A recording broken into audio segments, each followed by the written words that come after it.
हमारी मानसिकता कुछ ऐसी है कि इस संसार में जितने भी लोग हैं उन्हें हम दो हिस्सों में बांटते हैं। पहला अच्छे लोग और दूसरा बुरे लोग। पर हम कभी भी यह प्रश्न अपने आप से नहीं पूछते कोई व्यक्ति अच्छा या बुरा क्यों बन जाता है, क्योंकि आवश्यक सवाल यह नहीं है कि हम अच्छे कैसे बने, बल्कि आवश्यक सवाल यह है कि हम इतने बुरे क्यों बन गए और हम बुरे काम क्यों करते हैं। अगर आप भी इस दोनों प्रश्न के उत्तर आसान भाषा में जानना चाहते हैं तो आज की कहानी आपके लिए है। इस वीडियो को अंत तक जरूर देखें। एक नगर में एक बहुत बड़ा शातिर चोर रहा करता था और उस चोर के बारे में जानते तो सब थे, पर आज तक उसे कोई पकड़ नहीं पाया था। उस चोर ने अपना पूरा जीवन चोरी में लगा दिया। उनके पूरे नगर में और उनके आसपास के इलाके में भी उनके बराबरी का चोर कोई नहीं था। उस चोर का एक बेटा भी था जिसे वह अपनी तरह एक शातिर चोर बनाना चाहता था। वह शातिर चोर अपने बेटे को हमेशा एक ही बात सिखाता था कि बेटा, कभी भी किसी साधु सन्यासी का उपदेश मत सुनना। अगर कोई तुमसे कुछ कहने भी लगे तो अपने कान बंद कर लेना और वहां से भाग जाना। उस चोर का बेटा उसकी इस बात को बचपन से ही सुनता आ रहा था, जिसके कारण उनके मन में यह बात बैठ गई थी, क्योंकि उस लड़के का पूरा ध्यान चोरी करने पर ही था। इसीलिए वह भी अपने पिता की तरह एक शातिर चोर बन जाता है। हमारा ध्यान जिस भी चीज पर ज्यादा होता है हम उस चीज में माहिर हो जाते हैं। एक दिन वह चोर सोचता है कि छोटी मोटी चोरियां तो बहुत कर ली, क्यों ना आज राजा के महल में डाका डाला जाए। राजा के महल में चोरी करने के उद्देश्य से वह चोर महल की ओर चल पड़ता है। रास्ते में उन्हें कुछ लोगों की भीड़ नजर आती है। वो उस भीड़ को देखकर रुकता है और यह देखता है कि वे लोग क्या कर रहे हैं। जब वो चोर भीड़ के करीब जाता है तो वो देखता है कि सब लोग एक एक करके सन्यासी के चरणों में गिरकर आशीर्वाद ले रहे हैं। वो सन्यासी और कोई नहीं बल्कि गौतम बुद्ध थे। वो चोर बुद्ध को देखकर उनकी तरफ आकर्षित हो जाता है, क्योंकि उसने भी पहली बार इतने तेजस्वी व्यक्ति को देखा हुआ था।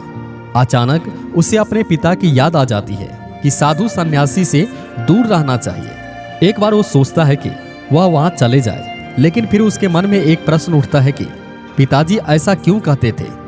इस प्रश्न का उत्तर जानने के लिए वो चोर सभी लोगों के साथ बैठ जाता है और गौतम बुद्ध का उपदेश सुनने लग जाता है। गौतम बुद्ध उस उपदेश में झूठ बोलने की व्यर्थता और विश्वासघात के बारे में बताते हैं। उपदेश समाप्त होने के बाद वहां बैठे सभी लोग अपने अपने घर चले जाते हैं और वो भी चोर चोरी करने के लिए महल की ओर चल पड़ता है। रास्ते में चलते हुए चोर अपने मन में सोचता है कि क्यों ना आज उपदेश में कही गई शब्दों को मानकर ही देख लिया जाए।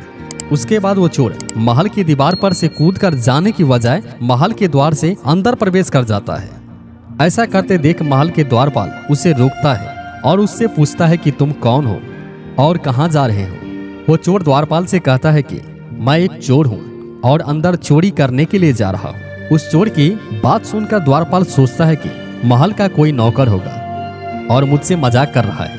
वैसे भी कोई चोर अपने आप को कभी भी चोर नहीं बताता और वो द्वारपाल उस चोर को महल के अंदर की ओर जाने देता है। महल में प्रवेश करने के बाद वो चोर उस तिजोरी तक पहुंच जाता है जहां पर खजाना रखा हुआ था।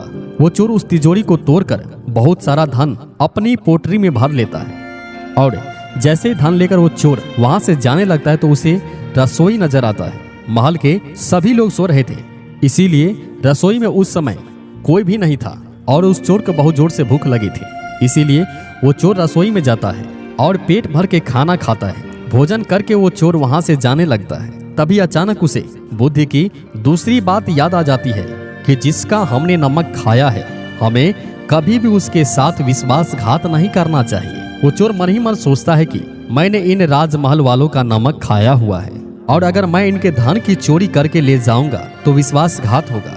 इसीलिए वह चोर धन को रसोई में छोड़कर जाने लग जाता है। ऐसा करते हुए महल के एक व्यक्ति देखता है और वो शोर कर देता है कि महल में चोर घुस गया है। राजा के सिपाही उस चोर को पकड़ लेता है और उसे राजा के पास ले जाता है और उसके बाद राजा उस चोर से पूछता है कि जब तुमने धन को चुरा ही लिया था तो तुम उसे छोड़कर क्यों जा रहे थे। वो चोर कहता है कि एक सन्यासी के उपदेश के कारण किसी के साथ विश्वासघात करना बुद्धिमानता नहीं है बल्कि मूर्खता है। जिसके भोजन को खाकर हमें जीवन मिला है, उसके साथ हमें कभी भी विश्वासघात नहीं करना चाहिए। उस व्यक्ति की बात सुनकर राजा प्रभावित हो जाता है और उस चोर को कहता है कि यदि तुम ऐसे उपदेश बचपन से ही सुनते आते तो तुम कभी भी चोर नहीं बनते। जाओ, मैं तुम्हें छोड़ता हूँ, लेकिन एक बात हमेशा याद रखना कि सही संगत ही और सही उपदेश ही व्यक्ति का जीवन बदल देता है। दोस्तों, इस कहानी का उद्देश्य आपको सिर्फ यह सिखाना नहीं है कि आप किसी के साथ विश्वासघात ना करें या झूठ ना बोलें, बल्कि ये कहानी आपको सिखाना चाहती है कि आप बुरे तब तक की हैं जब तक कि आप सही उपदेश सुनना और सही संगत करना शुरू नहीं कर देते। जो कल आपने गलत संगत कर ली थी, वही आज आपके दुखों का कारण है। इस तरह के वीडियोस देखने के लिए हमारे YouTube चैनल राज स्टोरी लैंड को सब्सक्राइब करें और अपने दोस्तों तक जरूर शेयर करें। Thanks for watching.